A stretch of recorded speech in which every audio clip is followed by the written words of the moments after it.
सुप्रभात विद्यार्थियों, मैं स्वरूप सिंह बाल मंदिर के इस YouTube चैनल पर आपका हार्दिक अभिनंदन और स्वागत करता हूं।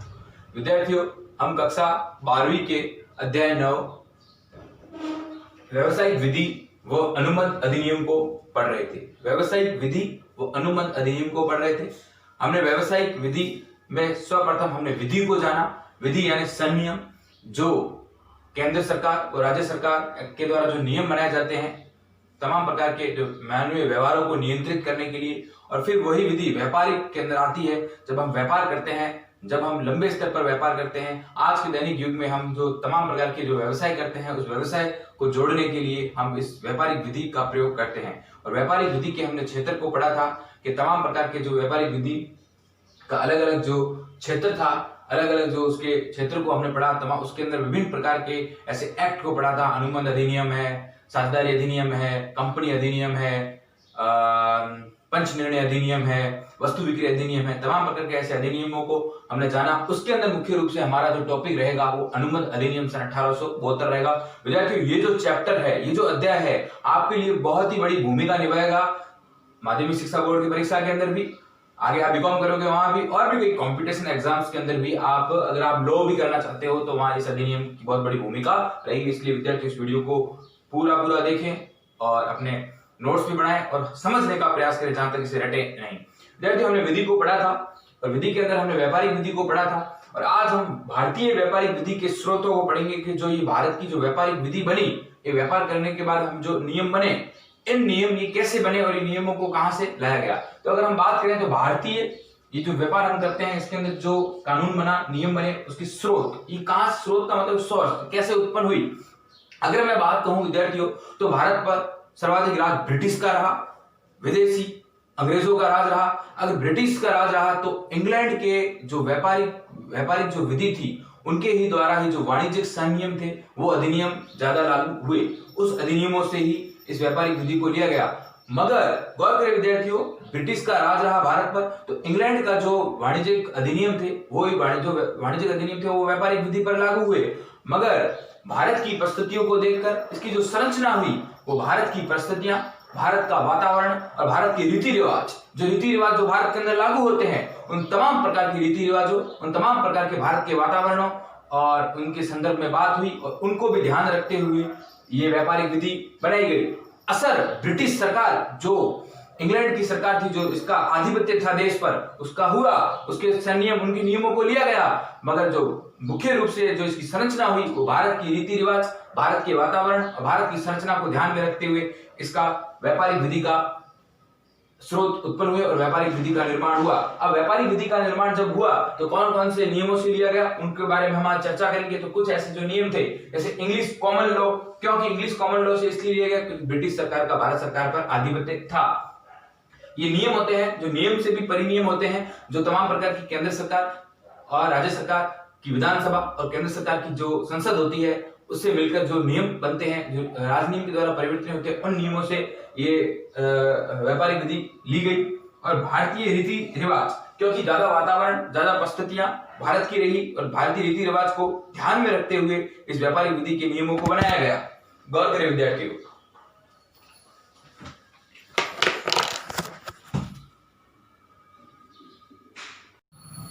हाँ गौर करें विद्यार्थियों, तो भारतीय रीति रिवाज। और अगला जो चौथा बिंदु है वो न्यायालय के द्वारा दिए गए महत्वपूर्ण कुछ निर्णय। न्यायालयों ने तमाम प्रकार के कुछ ऐसे महत्वपूर्ण निर्णय, सर्वोच्च न्यायालय होते हैं, वो ऐसे कुछ निर्णय देते हैं। उन निर्णयों को ध्यान में रखकर, उनके उदाहरणों को ध्यान में रखकर भी कुछ निर्णय लिए जाते हैं, उनके बारे में बात की गई। और पांचवा बिंदु है न्याय किस प्रकार जो मिलता है उसके बारे में भी बात की गई। तो विद्यार्थियों, जो हम भारतीय व्यापारिक विधि के स्रोतों के अंदर आज हम पहला जो बिंदु है, इसकी व्यापारिक विधि के स्रोत कहां से उत्पन्न हुए, किसका ज्यादा प्रभाव रहा, उसके बारे में। इंग्लिश कॉमन लॉ, देखो ये ब्रिटिश सरकार का हमारे देश पर आधिपत्य रहा था, तो ये इंग्लिश कॉमन लॉ से व्यापारिक विधि बनी। कैसे? इंग्लैंड का बहुत ही पुराना ये राजनियम है। इंग्लैंड के अंदर तमाम प्रकार के ऐसे राजनियम, मैंने आपको बताया, राजनियम, संनियम एक ऐसी विधि जो किसी के व्यवहार को नियंत्रित करती है, वो उपनियम भी कहलाती है। तो इंग्लैंड का बहुत ही पुराना राजनियम है। ये रचना वहां के योग्य न्यायाधीशों द्वारा महत्वपूर्ण मामलों में दिए गए निर्णयों के आधार पर है। कैसे व्यापारिक विधि बनी, स्रोत कैसे है? इंग्लिश के कॉमन लॉ से। कैसे? इंग्लैंड का बहुत ही पुराना ऐसा एक राजनियम बना हुआ है। इसकी रचना इसकी रचना कहां से हुई? वहां के योग्य न्यायाधीश, जो योग्य न्यायाधीश थे जिसके अंदर ऐसी एलिजिबिलिटी थी, उनके द्वारा महत्वपूर्ण मामलों में दिए गए जो निर्णय, जो ऐसे डिसीजन, उसके आधार पर इंग्लिश कॉमन लॉ बना। और इंग्लिश कॉमन लॉ के आधार पर, इंग्लिश कॉमन लॉ राजनियम के आधार पर भारतीय व्यापारिक विधि बनी। किस प्रकार? इंग्लिश कॉमन लॉ के अंदर इंग्लैंड में बहुत ही पुराने जो राजनियम, जो नियम, ऐसे संनियम, ऐसी विधियां बनी हुई थी, उसके अंदर क्या हुआ, उसकी रचना कैसे हुई? वहां के जो तमाम प्रकार के जो न्यायाधीश थे, उन्होंने कुछ मामले सुने होंगे व्यापार के संदर्भ में, कुछ व्यापारियों में आपस में मतभेद हुआ होगा, कुछ व्यापारियों में आपस में लेन देन में ऐसी कुछ बातें हुई होगी, उनमें महत्वपूर्ण निर्णय सामने आए। उन महत्वपूर्ण निर्णयों को ध्यान में रखते हुए, उन मामलों में दिए गए निर्णयों को ध्यान में रखते हुए, इसके आधार पर इंग्लिश कॉमन लॉ बना और इंग्लिश कॉमन लॉ के आधार पर भारतीय व्यापारिक विधि भी बनी। गौर करें आगे। परिनियम, परिनियम से हमारा क्या तात्पर्य है? ये उन अधिनियमों से है, उस अधिनियम, उस एक्ट ऐसे जो बने होते हैं, अधिनियम को एक्ट बोलते हैं। ये परिनियम से तात्पर्य है नियम के ऊपर भी जैसे जो कुछ नियम लागू होते हैं, उन अधिनियमों से है जो देश की संसद की जो प्रणाली के अंतर्गत सांसद के अंदर जो जैसे पार्लियामेंट बोलते हैं, जैसे जिसके अंदर हम एमपीओ का, एमपी के जो वोट होते हैं, मेंबर ऑफ पार्लियामेंट, हम एमपीओ को चुनकर, हमारा उस मेंबर ऑफ पार्लियामेंट से चुनकर हमारा एक देश का प्रधानमंत्री बनता है। और विधानसभा से चुनकर, जैसे कि राजस्थान के अंदर विधानसभा के वोट होते हैं, उनसे चुनकर हमें एक मुख्यमंत्री मिलता है। और तो देखिए, गौर करें, उन अधिनियमों से देश की जो संसद की प्रणाली के अंतर्गत एक तो सांसद प्लस विधानसभा द्वारा बनाए जाते हैं। कुछ अधिनियम कहां से बनाए जाते हैं? देश की सांसद की प्रणाली। अब सांसद के अंदर लोकसभा भी बैठती है और राज्यसभा भी बैठती है। अब उस सांसद के अंदर तमाम प्रकार के ऐसे अधिनियम लाए जाते हैं। उन अधिनियमों को सांसद के अंदर भी रखा जाता है और विधानसभा के अंदर भी रखा जाता है। विधानसभा के द्वारा बनाए जाते हैं। देश की विशेष परिस्थितियों को ध्यान में रखकर कुछ ऐसे नियम बनाए जाते हैं जहां देश की सांसद के अंदर भी उस नियमों को रखा जाता है और जैसे राज्य की विधानसभा के अंदर भी उन नियमों को रखा जाता है। फिर वहां से वो बिल पास होता है, बिल पास होकर वो नियम लागू हो जाते हैं। मगर जब वो नियम लागू होते हैं तब देश की विभिन्न प्रकार की परिस्थितियों को ध्यान में रखा जाता है कि किस प्रकार देश की ऐसा हम नियम लागू कर रहे हैं तो देश के ऊपर क्या प्रभाव पड़ सकता है। जैसे अभी थोड़े दिन पहले 3 तलाक का एक नियम आया था। उन नियमों को बिल्कुल ध्यान में रखा गया कि किस प्रकार इस नियमों को किस पर कितना प्रभाव पड़ेगा, क्या कोई दंगे ना हो जाए, इस प्रकार की ऐसी चीजों को ध्यान में रखकर ही फिर नियम बनाए जाते हैं। उन नियमों को बनाने के लिए संसद में रखा जाता है, विधानसभा में रखा जाता है, फिर वहां से वो बिल पारित होता है, पारित होकर वो लागू हो जाता है। तो ये परिनियम होते हैं, ये भी व्यापारिक विधि में काम आते हैं। अब व्यापारिक विधि के अंदर हमने तमाम प्रकार के ऐसे कुछ उदाहरण मैं आपको आगे बताऊंगा। उनमें ये नियम जो बने देश की परिस्थिति को ध्यान में रखते हुए इन नियमों को बनाया गया।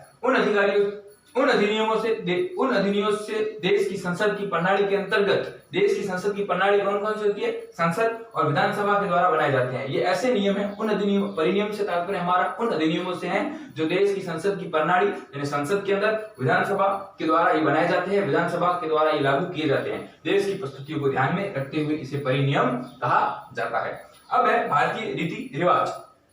भारतीय रीति रिवाज का भी इस पर बहुत ही बड़ा प्रभाव पड़ता है। भारतीय रीति रिवाजों को ध्यान में रखते हुए व्यापारिक विधि की जाती है, व्यापार किए जाते हैं, तो वहां से भी कुछ नियम लिए गए। गौर करें विद्यार्थियों, रीति रिवाज अधिक स्पष्ट एवं प्रमाणिक होने पर न्यायालयों के द्वारा लिए जाने वाले निर्णयों को उचित आधार पर मार्गदर्शन करने की महत्वपूर्णता होती है। देखो विद्यार्थियों, भारतीय रीति रिवाज से क्या तात्पर्य? रीति रिवाज अधिक स्पष्ट होते हैं एवं प्रमाणिक होने पर न्यायालयों के द्वारा, न्यायालय जो बड़े बड़े कोर्ट होते हैं उनके द्वारा लिए जाने वाले निर्णयों को उचित आधार, जो निर्णय लेते हैं उनका उचित आधार होता है, प्लस मार्गदर्शन करने में महत्वपूर्णता होती है।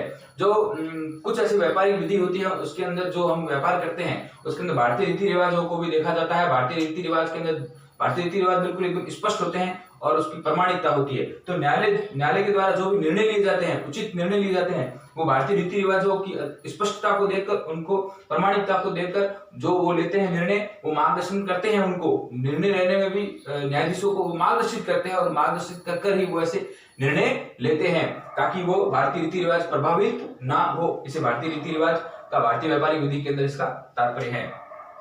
चौथा बिंदु, न्यायालय द्वारा दिए गए महत्वपूर्ण निर्णय। ऐसी परिस्थितियों के अंदर भी, परिस्थितियों को भी ध्यान में रखा जाता है कि नए विषयों पर उत्पन्न विवाद, तमाम प्रकार के ऐसे कई नए विषय उत्पन्न हो जाते हैं। अब ऐसे नए विषय अगर उत्पन्न हो जाए, जैसे मैं आपको व्यापार की बात बताऊं कि 2 व्यापारियों ने आपस में बात की कि भाई मेरे द्वारा आपकी वस्तु खरीदने पर मैं आपको 1 वर्ष के अंदर भीतर आपको माल लौटा दूंगा, और अगर मैं माल को नहीं लौटाता हूं, मेरी ऐसी कुछ परिस्थितियों में पैसे नहीं लौटा पाऊं, मगर मेरे साथ कुछ ऐसी घटना घट जाए, तो मेरा ही कोई आदमी या मेरे परिवार का आदमी आपको पैसे चुका देगा, और वो आदमी मर जाता है, उसकी मृत्यु हो जाती है, और उसका घर का परिवार का आदमी उसे पैसे चुकाने में असमर्थता प्रदान करता है। वो मामला कोर्ट के अंदर गया, उस मामले को कोर्ट ने देखा, और कोर्ट ने कागजी कार्रवाई देखी, अनुबंध देखा। अनुबंध में लिखा हुआ था कि अगर मेरे साथ ऐसी कोई घटना घटने पर मेरे परिवार का ही कोई सदस्य पैसे चुकाएगा नियम अनुसार।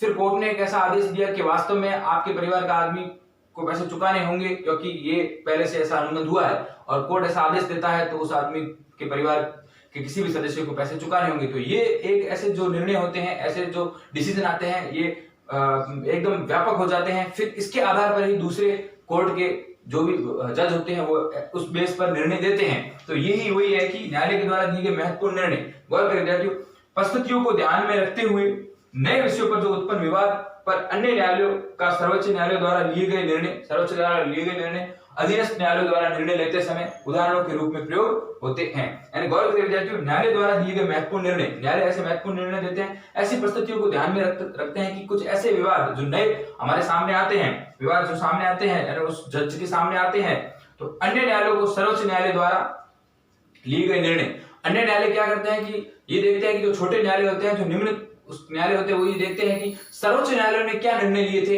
इस मैटर के परिप्रेक्ष्य में। अगर उन्हें लगता है कि सर्वोच्च न्यायालय ने ये निर्णय लिए थे, अगर छोटे जो निम्न न्यायालय है, जो सर्वोच्च न्यायालय सुप्रीम कोर्ट से भी नीचे जो न्यायालय होते हैं जैसे हाई कोर्ट वगैरह, वो ऊपर वाले न्यायालयों के निर्णय को देखकर अपने निर्णय सुना देते हैं और वो सर्वमान्य होते हैं। तो ये न्यायालय द्वारा दिए गए महत्वपूर्ण निर्णयों की बात है। गौर करें विद्यार्थियों, ऐसी परिस्थितियों को भी ध्यान में रखते हुए नए विषय पर उत्पन्न जो विवाद होते हैं उसमें क्या करते हैं न्यायालय, छोटे छोटे न्यायालय जिसके अंदर ये विवाद आया है, वो सर्वोच्च न्यायालयों के निर्णयों को ध्यान में रखते हुए वो निर्णय दे देते हैं और निर्णय को मानना पड़ता है। तो ये न्यायालय द्वारा दिए गए महत्वपूर्ण निर्णय में भी व्यापारिक विधि का निर्माण होता है। गौर करें विद्यार्थियों, इस प्रकार हमने 4 बिंदुओं को पढ़ा। अब हमारा अगला बिंदु है, 5वां बिंदु है न्याय। न्याय से क्या तात्पर्य है? जब व्यापारिक विवादित मामलों के निवारण में संयम विधि हल नहीं निकाल सकती है, तो न्याय से हमारा मतलब है हमें हर किसी ऐसी परिस्थिति के अंदर हमें न्याय चाहिए। अब न्याय हम व्यापारिक विधि अपना रहे हैं, व्यापारिक विधि के अंदर हमने संयम विधि को अपनाया और कुछ ऐसे एग्रीमेंट किए, कुछ ऐसे डील की। अब डील कर दी, जैसे हमने 10 व्यापारियों ने मिलकर किसी व्यापार को खोलने की कोई लॉटरी भरी। अब लॉटरी एक के नाम से खुली, अब लॉटरी अगर एक के नाम से खुली और बाकी वाले 9 व्यापारी कह रहे हैं कि हमें भी उस लॉटरी में हक दिया जाए, मगर वो व्यक्ति जिसके नाम से लॉटरी खुली है वो कह रहा मैं हक नहीं दूंगा क्योंकि मेरे नाम से लॉटरी खुली है। अब वो क्या, जो नियम उन्होंने पहले बनाए थे वो साझेदारी का जैसे नियम बनाया हो व्यापार करते वक्त, क्या हम साझेदार हैं, मिलकर हम साझेदार हैं, हमने इस प्रकार से हमने रेशियो दिया, लॉटरी खुली है तो क्या हुआ, हम सब इसके भागीदार हैं, मगर वो आदमी नहीं मान रहा है। तो हमें न्यायालय की शरण में जाना पड़ता है, न्याय की शरण में जाना पड़ता है, और उस विधि और संयम अगर वो नियम लागू नहीं हो रहे हैं तो हम न्याय की शरण में जाकर, न्यायालय की शरण में जाकर तमाम प्रकार के उस न्याय के आधार पर विवादों का निपटारा करवा सकते हैं। और न्यायालय उस प्रकार से निर्णय देगा कि आपने जब ये लॉटरी खोली थी, आपने 10 भागीदारों ने आपस में एक बात सहमति बनाई थी कि लॉटरी आपके नाम से खोली जाएगी और लॉटरी के जो पैसे हम सब मिलकर दे रहे हैं, अगर हम सब मिलकर लॉटरी के पैसे दे रहे हैं तो हमारा सबका हक है, आपके नाम से खुली है, वो एक किस्मत है, किस्मत के अनुसार आपके नाम से खुल गई, मगर हम भागीदार सब है क्योंकि हमने पहले ये बात की थी। और अब आप नियमों के विरुद्ध जा रहे हो, नियमों के विरुद्ध जाने के कारण हमने न्यायालय की शरण ली है और न्यायालय इस प्रकार के मैटरों को निपटाएगा, और यही व्यापारिक विधि का एक न्याय का प्रकरण होता है। गौर करें विद्यार्थियों, जब व्यापारिक विवादित मामलों के निवारण के संयम या विधि हल नहीं होती है, कुछ ऐसे व्यापारिक विवाद होते हैं इसके मामलों के निवारण में संयम यानी कि विधि हल नहीं होती है, हल नहीं निकाल सकते हैं, तो क्या होता है, न्यायालय को न्याय के आधार पर विवादों को निपटाने का अधिकार होता है। न्यायालय यानी जो कोर्ट होते हैं उनको उन्हें न्याय करना होता है, वो वहां बैठे जज उस तमाम प्रकार के मैटर को सुनेंगे, उस मैटर को पढ़ेंगे और मैटर को पढ़कर न्याय के आधार पर उन विवादों का निपटारा करेंगे। तो ये विद्यार्थियों थे व्यापारिक विधि के कुछ स्रोत। जो इंग्लिश कॉमन लॉ कहां से उत्पन्न हुआ? इंग्लैंड का बहुत ही पुराना है, जिसमें न्यायाधीशों ने जो निर्णय महत्वपूर्ण निर्णय दिए उसके आधार पर इंग्लिश कॉमन लॉ बना। फिर हमने परिनियम की बात की। परिनियम सांसद और विधानसभाओं के अंदर जो भी कुछ जो नियम होते हैं उनके द्वारा जो बनकर जो महत्वपूर्ण अधिनियम सामने आते हैं उसे परिनियम कहा जाता है। भारतीय रीति रिवाजों को ध्यान में रखकर कुछ जो निर्णय लिए जाते हैं उनके वातावरण को ध्यान में रखकर वो भारतीय रीति रिवाज होता है। और न्यायालयों के द्वारा किए गए कुछ महत्वपूर्ण निर्णय, कुछ ऐसे जो निर्णय होते हैं जो न्यायालय पहले से कर लेते हैं, मैंने आपको एग्जांपल दिया। फिर अधीनस्थ न्यायालय उन निर्णयों को ध्यान में रखते हुए, उन निर्णयों के उदाहरणों को ध्यान में रखते हुए कुछ अपनी निर्णय देते हैं। और न्याय के संदर्भ में हमने बात की, कुछ ऐसे व्यापारिक विवाद हो जाते हैं, उन व्यापारिक विवादों को निपटाने के लिए हमें न्यायालय की शरण में जाना पड़ता है और न्याय के आधार पर उन विवादों को निपटा देता है। अब हमने अनुबंध का जो कल हमने वीडियो में अनुबंध के बारे में हमने पढ़ा था कि ये लैटिन भाषा के कॉन्ट्रैक्टम शब्द से उत्पन्न हुआ है जिसका अर्थ है आपस में मिलना। विद्यार्थियों, अनुबंध का हमारा क्यों जरूरत रहती है? क्योंकि अगर हम आज के युग के अंदर हम देखा जाए तो हमें कहीं घूमने जाना है या हमें किसी के साथ व्यापार करना है या किसी के साथ हमें कुछ चीजें खरीदनी है या किसी दुकान पर जाकर हमें किसी का व्यापार करना है या बहुत बड़ी तमाम प्रकार की ऐसी बिल्डिंगें बनानी है व्यापारियों के साथ मिलकर या साझेदारों के साथ मिलकर, हर परिप्रेक्ष्य में हमें कहीं ना कहीं अनुबंध की जरूरत रहती है। अनुबंध हमारे लिए दैनिक उपयोगिता के लिए बहुत ही बड़ी भूमिका निभाता है। अनुबंध के बिना जब हम किसी के साथ व्यापार करते हैं या फिर हम किसी के साथ कुछ लेन देन करते हैं तो उसमें भी अनुबंध की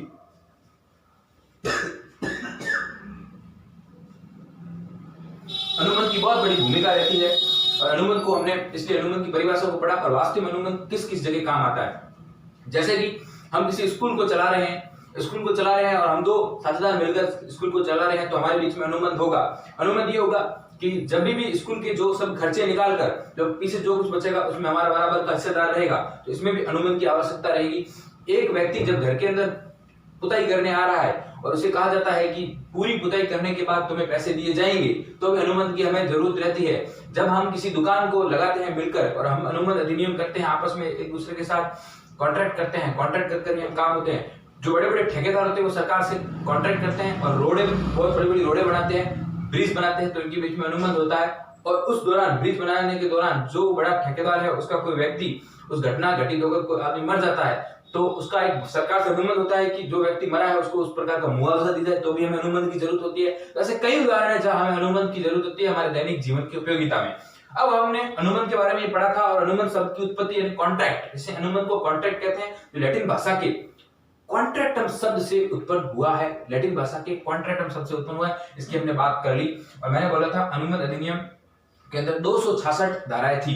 कितनी थी? अनुबंध अधिनियम के अंदर 266 धाराएं थी। ये आप परिचय के अंदर लिख सकते हैं, 266 धाराएं थी। मगर कुछ धाराएं अधिनियम साझेदारी अधिनियम 1932, साझेदारी अधिनियम 1932 आया, ये एक पार्टनरशिप एक्ट आया, साझेदारी अधिनियम 1932 और वस्तु विक्रय अधिनियम 1930, वस्तु विक्रय अधिनियम 1930, वस्तु विक्रय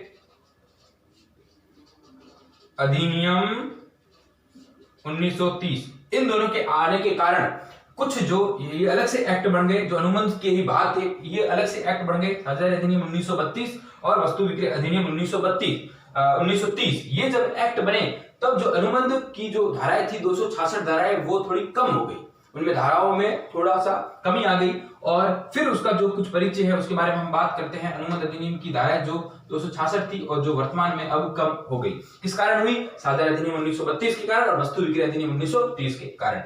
अब देखो अनुबंध परिचय के अंदर जो अनुबंध के अंदर जो धारा है उसका समावेश किस किस तक कहां तक है? तो सामान्य सिद्धांत से लेकर अर्ध अनुबंध। विद्यार्थियों की सामान्य सिद्धांत के बारे में, अर्ध अनुबंध के बारे में आगे जब हम अनुबंध के प्रावधानों को पढ़ेंगे उसमें तमाम प्रकार की बातों को समझने का प्रयास करेंगे। सामान्य सिद्धांत प्लस अर्ध अनुबंध में धारा कहां से? 1 से लेकर 75 तक। हानि की रक्षा कैसे की जाए? और गारंटी अनुबंध प्रावधान, इसकी धारा है 124 से लेकर 147 तक। विद्यार्थियों आप याद कर सकते हैं 1 to 4। अब 1 to 4 से 147 कैसे? हानि रक्षा, गारंटी अनुबंध।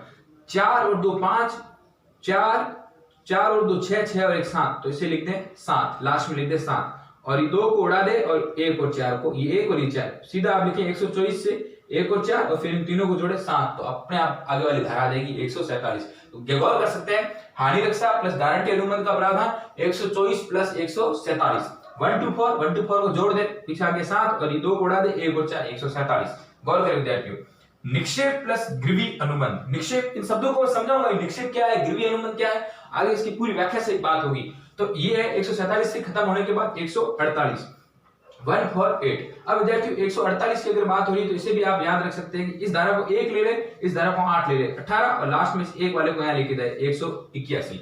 1 for 8, 1 for 8 से 181 ये निक्षेप प्लस गिरवी अनुबंध की धारा रहती है। लास्ट में है हमारा एजेंसी अनुबंध के प्रावधान। एजेंसी अनुबंध संबंधी प्रावधान ये 181 पर समाप्त होने के बाद 182 से प्रारंभ होगी और 238 तक चलेगी। विद्यार्थी इसमें भी आप 2 को आगे ले आए, 8 को पीछे ले आए और 2 और 1 को जोड़ दे तो 238। इस प्रकार आप ट्रिक से भी याद रख सकते हैं।